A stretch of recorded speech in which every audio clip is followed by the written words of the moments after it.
welcome to Café Anyway. Mike's Daily Podcast. Hello, it's Mike Matthews. Welcome to Café Anyway, somewhere in Podcastro Valley, the last place on earth in the land of Ameritopica. We have topicas here for you. Mike's Daily Podcast. Mike's Daily Podcast is heard on all the computers and places and apps, and people can go there and listen and then take a naps. They can go to their favorite coffee house and sit there and listen and use their mouse and not open their mouth while I'm talking. Listen while I'm talking. No, that's okay. Mike's Daily Podcast. The last podcast was called Donuts. Or Donut, I guess. You know, you can always chime in. Mike's There's a phone number to Daily us here at Café Anyway. Podcast. And anyway, it's FFF episode Yeah! 2920. I'll have that phone number later, or you can find it at mikesdailypodcast.com. We're at Café Anyway, somewhere in Podcastro Valley, the last place on earth in the land of Ameritopica. And the video today is doing that old 1920s, 30s scratchy film look from the archives, 100-year-old film look. And you can see that if you go to mikesdailypodcast.com and go to the Facebook link. Hey, so speaking of people that are old people are getting divorced. What? Over the past few decades, we witnessed an interesting social shift occurring across America, says the fine people over there at Cha-Ching Queen. Cha-Ching Queen. There you go. Did you know that there's a thing called Cha-Ching Queen? Well, you do. Here now. The trend has become so widespread. We're talking more seniors are choosing to end their marriages and live on a new path as single individuals. This trend has become so widespread that it has its own name called gray divorce. It typically, the term specifically refers to divorces involving people over the age of 50. Yikes! That's me! Oh no!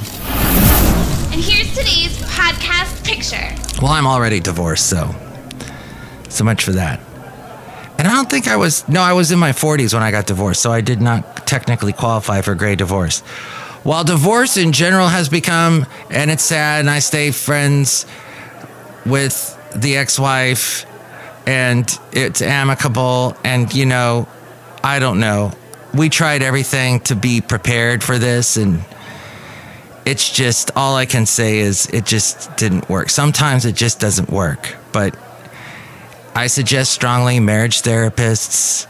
I suspect there are lots of other places you can get help if you want to keep the marriage going. Actually, the guy that you just heard, the late great Basil the Boxer, so we didn't have any children, but we had Basil. And my ex-wife was, you can have Basil. And I said, with pleasure. He's the best. I'm honored. So I had him till he passed away about 4 years ago. But the ex-wife then got remarried, had 2 kids. She's happy as far as I know. So there you go. But yeah, I know a lot of you very biblically minded people that are very much into what the Bible says. You will pull out your scripture that says, hey, you can't get divorced ever. It's an offense to God unless someone cheats in the marriage, something like that. But it just, I can't tell you, I can't rationalize it. It is what it is. And I know that's an expression that absolutely sucks because it's true. The flip side of that, it isn't what it isn't. So there wasn't maybe more work that could have been done by both of us is all I'm saying. And that wasn't, it isn't what it isn't. Is that why you're bald, Mike? because of the divorce, yes. I am definitely bald because of the divorce. It was rough. And I say, before you get married, make sure you know what you're doing and really plan for the worst.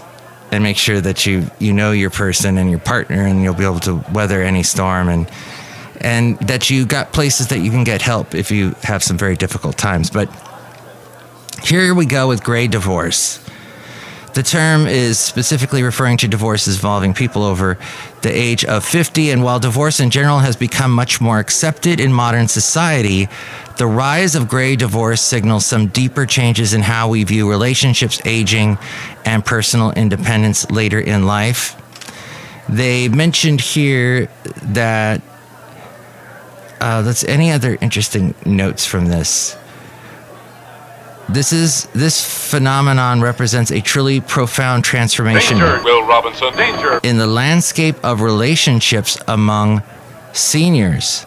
Amid the numbers, and the numbers don't lie, according to data released by Pew Research Center, the divorce rate for adults age 50 and above has roughly doubled since 1990. Partly, too, there's a longer life expectancy. For many seniors, this means potentially facing the prospect of several more decades living with a spouse that may have grown apart from after years. Many of today's older adults have already been through divorce earlier in their lives, so for them, choosing not to remain trapped in an unfulfilled marriage later in life feels like a much more acceptable option. And societal attitudes and norms around divorce have also evolved in a major way, particularly for baby boomers who came of age in the 60s and 70s. Back then, the cultural stigma surrounding divorce began to subside. Well, my parents got divorced. And actually, my ex-wife's parents got divorced, but it was weird. They got divorced shortly before we did. So, there's financial independence, with more women joining the workforce and earning their own income. Hey, good looking. We'll be back to pick you up later. And with that's Mr. Microphone from the 80s. So things have definitely changed since the 80s. With more women joining the workforce and earning their own income and retirement savings, they become far less reliant on a spouse for economic support. That entire article there at Cha-Ching Queen. So yeah, you probably heard about it. And you probably also heard about how NVIDIA, the stock has pulled back. You've heard all about NVIDIA, haven't you? They make those chips that are specifically used for AI type things, and AI is everywhere, as you know. AI do know that. As we go outside of Café Anyway, where we bring you Mike's Daily Podcast somewhere in podCastro Valley, the last place on earth in the land of Ameritopica. Their stock has pulled back since the summer, as it struggled to meet ever-increasing investors' expectations. However, its fall did not compare to that of one of its key partners, which is Super Microcomputer. We're at Café Anyway. Which has Super Microcomputer has faced a string of confidence-rattling events. Supermicro delayed the filing of its latest 10-K on August 28th, a day after short seller Hindenburg Research released a report that alleged accounting irregularities at the company. As a short seller, Hindenburg benefits when the stock falls. That's what short sellers do. They benefit when stocks go down.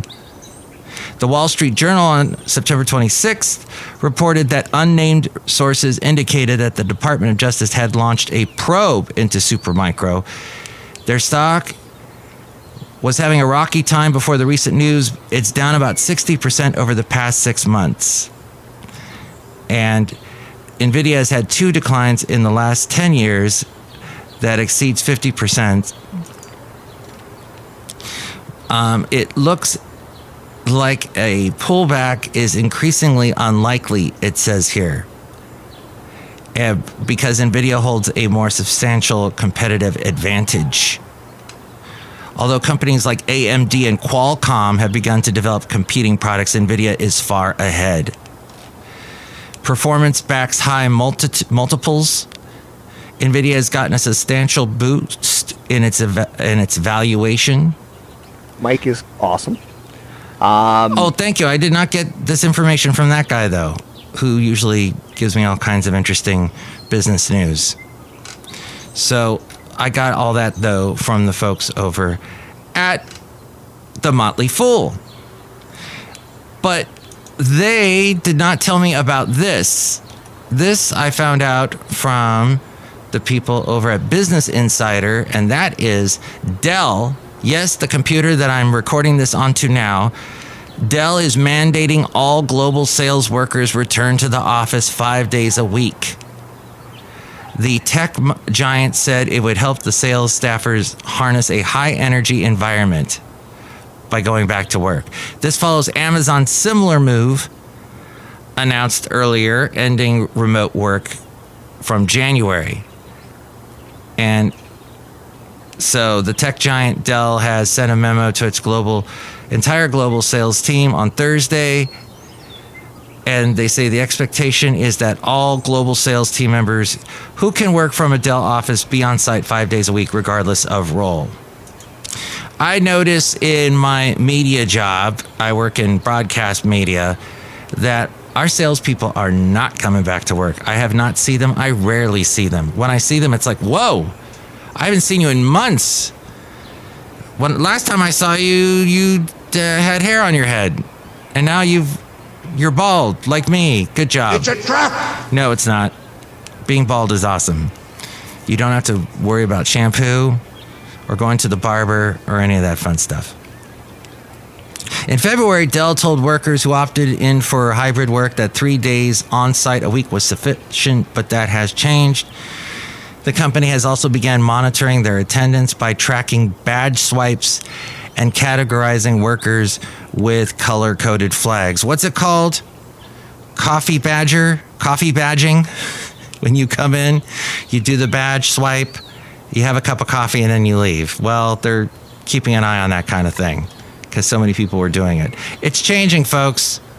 I know a lot of you got used to working from home and being with the kids and being with the cats and dogs. Quite frankly, I got sick of it. And I'm in a job where I don't mind going into work, especially because I have air conditioning at work and not at home. So it's nice to cool off. Plus, it is 10 times easier to get things done at work. If I'm remoting in to do things, it takes a lot longer. There's a lot of stuff I can't do. Plus, I'm a manager and I need to see people face to face. So much gets lost in the translation when doing an email or a text or even a Zoom call. So much gets lost. Oh, I had a couple Zoom calls during COVID with some of my staff that did not go well. Mike makes music.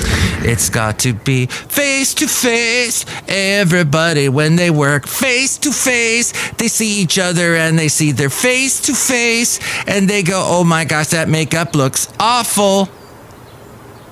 You need to replace your face because that makeup looks so awful. Okay, that was my song. It needs a little work. But don't you know what the night can do? I was listening to a little Steve Windward today. I don't think on this show we're doing a Band's Mutations, but note to self for the next Band's Mutations that we do. Steve Windward did a lot of bands mutating. He was in the first band was the one called Dun Dun Dun Dun Dun Dun Dun Dun Dun Dun Bum Bum Bum Bum Bum. And because I was born around the time that song came out, I can't remember what the name of the band is. I'm going to look it up. But then he was in Traffic and did that kind of cool, smooth, psychedelic-y, early 70s rock jamming stuff. And then he was in Blind Faith, I think either before or after Traffic, I forget now. But that was a band with Eric Clapton. And that song, 'Cause I'm drunk and I can't find my way home, was in that I hear way too much whenever I go out and I'm in any kind of coffee house atmosphere that's doing an open mic. Someone's going to sing that dang song. It gets a little on my nerves. Then he did a lot of solo stuff. And don't you know what the night can do? He did that, came out after Roll With It, Baby. And Chewbacca liked that song and he jammed with it. Oh, wow, he was born in 1948. Steve Winwood. Spencer Davis Group. There you go. Sorry, guys, for all you people that were screaming at your speakers going, oh, Spencer Davis Group, Mike. Interestingly enough, Valerie,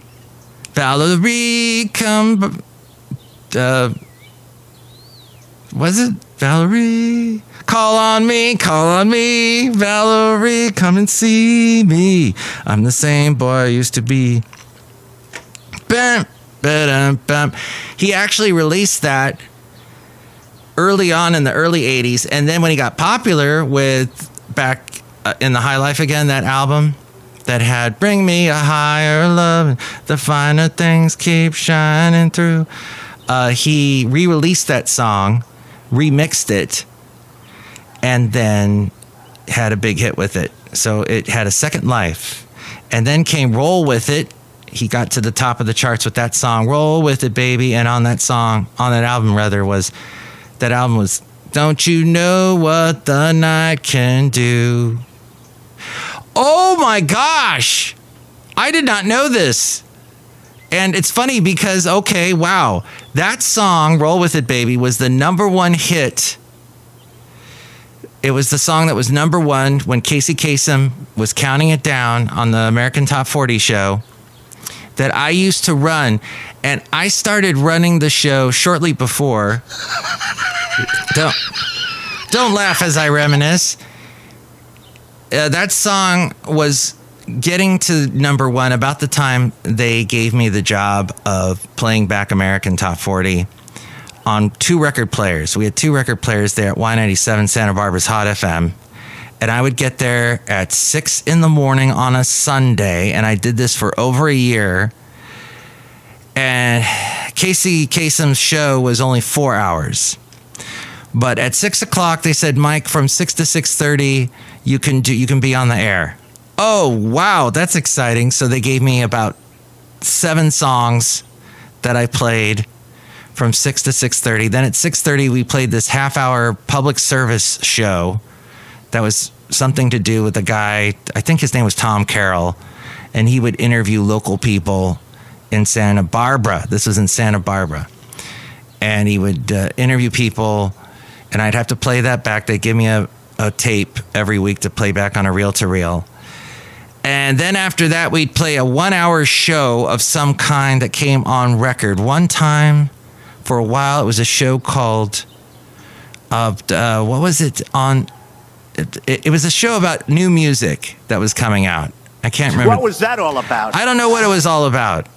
It was just a 1-hour show. And then I think for a while, we also had a comedy show, maybe. And then at 8 o'clock was da-da-da, American Top 40, and then Casey Kasem would count it down. We're counting down. And he counted down to number one.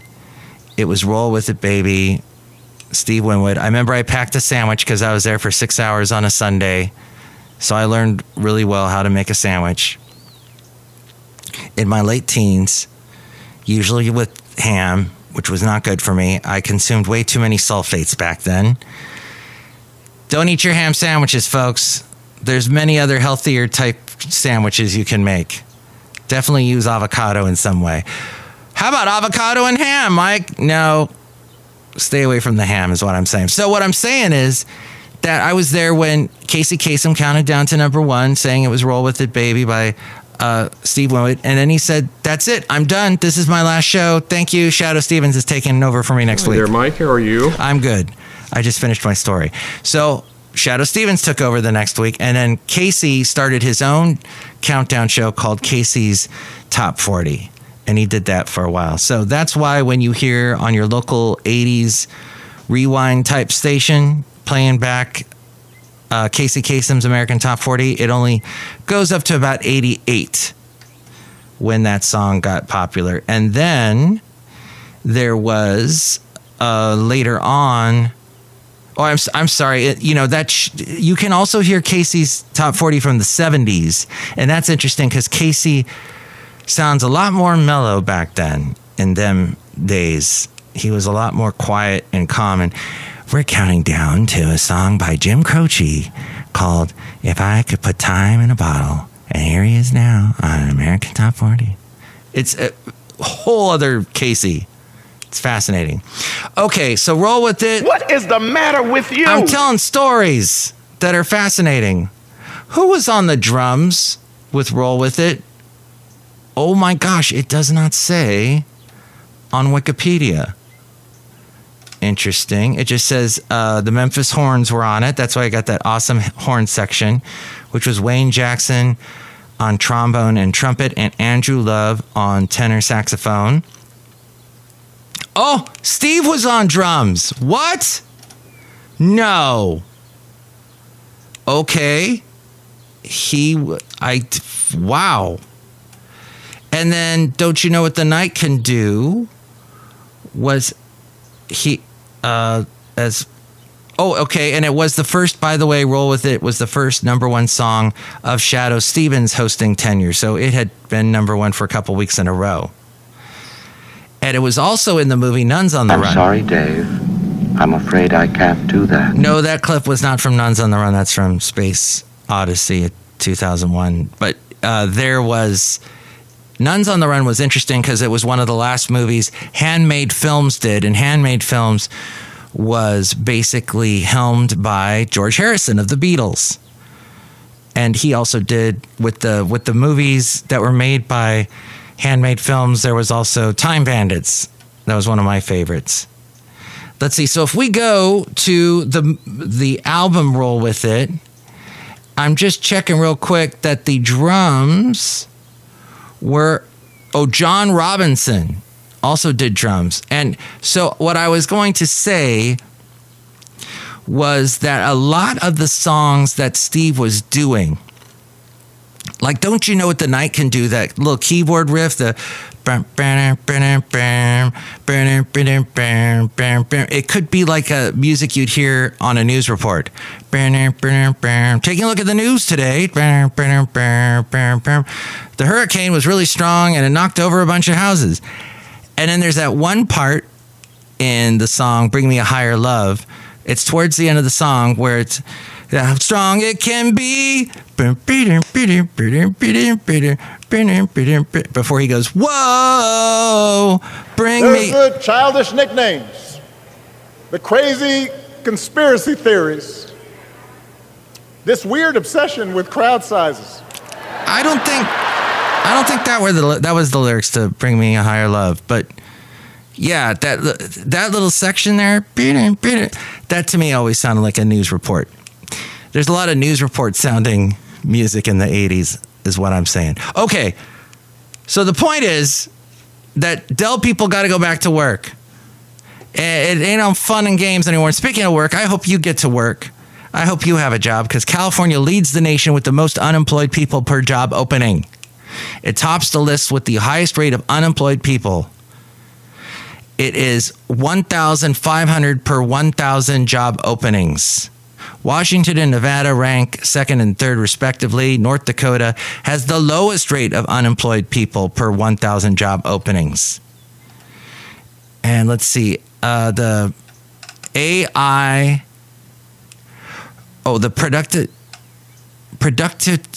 Productivity Platform Plus is an AI productivity platform. It analyzed data from June of this year from the U.S. Bureau of Labor Statistics and came up with that.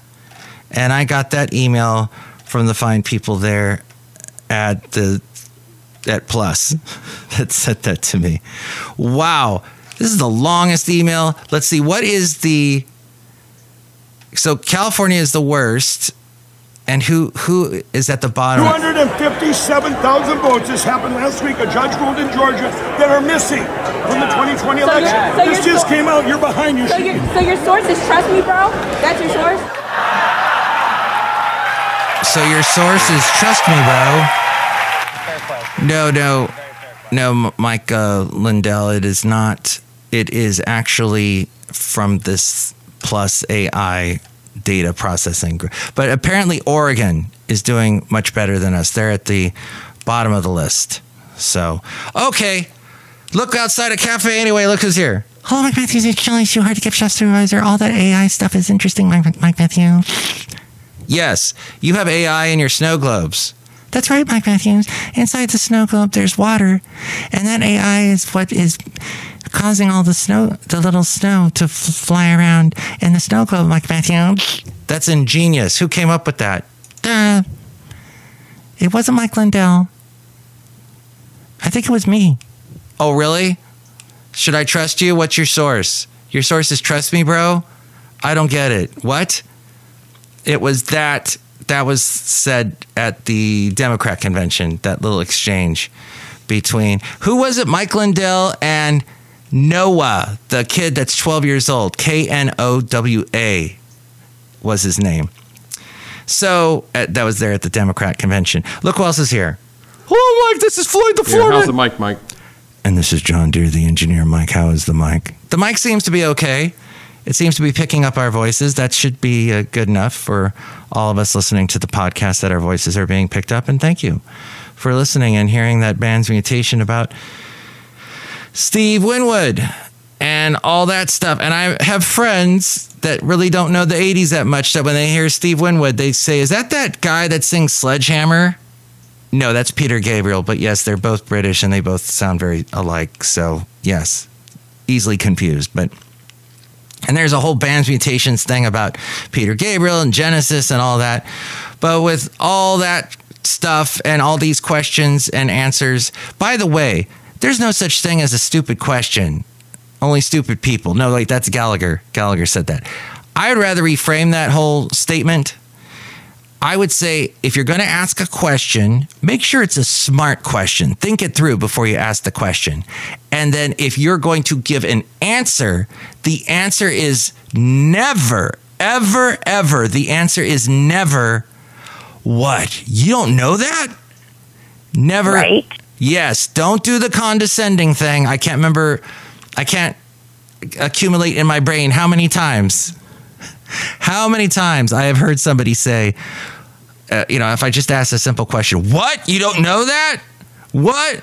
Then that just shows you're a jerk and you're trying to one-up me, and there's something very insecure about you, and you should probably go get that checked. But if you would like to call in to Café Anyway, here's the number. Call Mike at the Café Anyway hotline. Area code 510-228-4640. And with all things Mike's Daily Podcast, we go to the mainframe and hear from A-Frame. Thank you so much for listening to the show.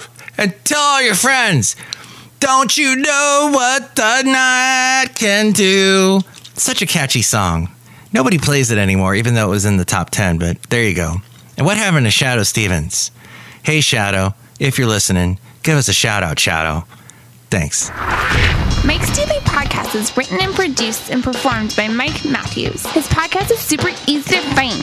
Download or listen to his show and read his blog at mikesdailypodcast.com. Email Mike now at mikesdailypodcast@gmail.com. See you tomorrow. Bye. Oh, I think I slated this. I gave the wrong number, is what I'm saying. I gave the wrong number for this podcast. It's episode 2921. And you can see the video. It's going to be up for 30 days. So if you are catching this within 30 days of this being posted, it is over on Facebook. And that Facebook link is at mikesdailypodcast.com. I'm wearing an exciting headphone shirt while I'm wearing headphones on my head. Yes, I'm one of those podcasters that believes you need to wear headphones. There's a lot of them out there. They're like, hey, it doesn't matter. It just matters what I look like on the camera. So I definitely don't care about that stuff. I'm all about doing the headphones and doing the radio-like podcasting. And with more about this podcast, you can go to mikesdailypodcast.com.